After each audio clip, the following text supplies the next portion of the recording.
İşgalci Çin tarafından Doğu Türkistan'a götürülen ve orada Çin Komünist Partisi rejiminin Mutlu Uygurlar tiyatrosunu seyredenler soykırım turizminin gönüllü destekçileri oluyor.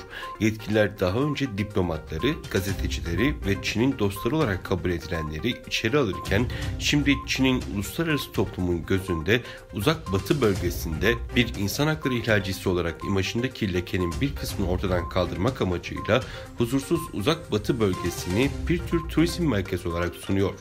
Çin Dışişleri Bakanlığı Sözcüsü Wang Wenbin 5 Ocak'ta düzenlediği basın toplantısında çeşitli ülkelerden ve uluslararası kuruluşlardan 4300'den fazla kişiden oluşan yaklaşık 400 heyet ve grubun 2023'te Uygur Özerk Bölgesi'ni ziyaret ettiğini söyledi. Ziyaretçiler arasında hükümet yetkilileri, diplomatlar, dini şahsiyetler, uzmanlar, akademisyenler ve gazetecilerin yanı sıra sıradan gezginler de vardı. Bununla birlikte Çin'in geri kalanındaki seyahatlerin aksine ziyaretçiler devlet destekli turlara yönlendiriliyor. Çin rejimi Uygur tıbbının uzun tarihi ve halk arasındaki etkisini ortadan kaldırmaya çalışıyor.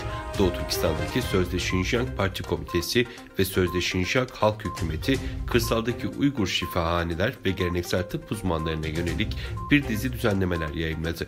Çin Propaganda Ajansı Tanrıdağ Ağa'nın 10 Ocak'ta bildirdiğine göre Doğu Türkistan'daki Sözde Şinjiang Parti Komitesi ve Sözde Şinjiang Halk Hükümeti, kırsal kesimlerde insanların genel sağlık durumuna anında çare bularak pratikte halkın kalbinde taht kuran Uygur geleneksel şifahaneleri ve geleneksel tıp uzmanlarına yönelik sözde reform adı altında halk sağlık sisteminin ulusal bilince uygun gelişimini teşvik etmek bahanesiyle yeni düzenlemeler hayata geçirdiği öğrenildi.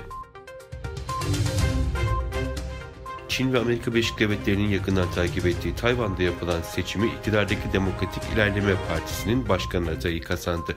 Daha önce Tayvan'ın Birleşmiş Milletler temsilcisi olarak görev yapan aday 19,5 milyon seçmenin bulunduğu ülkede 5 milyon oya ulaştı. Pekin mevcut başkan yardımcısı Lai Ching-te'ye şiddetle karşı çıkarak seçimi savaş ve barış arasında bir seçim olarak nitelendiriyor. Lai'nin en büyük rakibi Çin'e yakınlığıyla bilinen Kuomintang Partisi'nin milliyetçi adayı Ho Yu-ih yenilgiyi kabul etti. Kiev'e giden İngiltere Başbakanı Rishi Sunak, Ukrayna'ya uzun vadede ihtiyaç duyduğu güvenceleri sağlamak üzere tarihi nitelikte yeni bir güvenlik anlaşması imzalıyoruz dedi. Londra yönetimi önümüzdeki mali yıl için 3,2 milyar dolar değerindeki paketin savaş başlamasından bu yana İngiltere'nin Ukrayna'ya sağladığı en büyük destek olduğunu bildirdi. Rusya'nın eski devlet başkanı Dmitri Medvedev, İngiltere'nin Ukrayna'ya askeri desteğinin Rusya'ya karşı savaş anlamına geldiğini söyledi.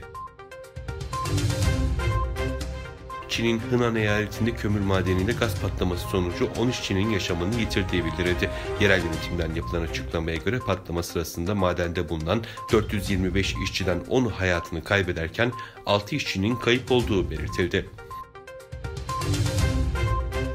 İsrail Başbakanı Benjamin Netanyahu, Güney Afrika Cumhuriyeti'nin Uluslararası Adalet Divanı'nda açtığı soykırım davasına rağmen Gazze şeridindeki saldırılarına devam edeceklerini belirtti.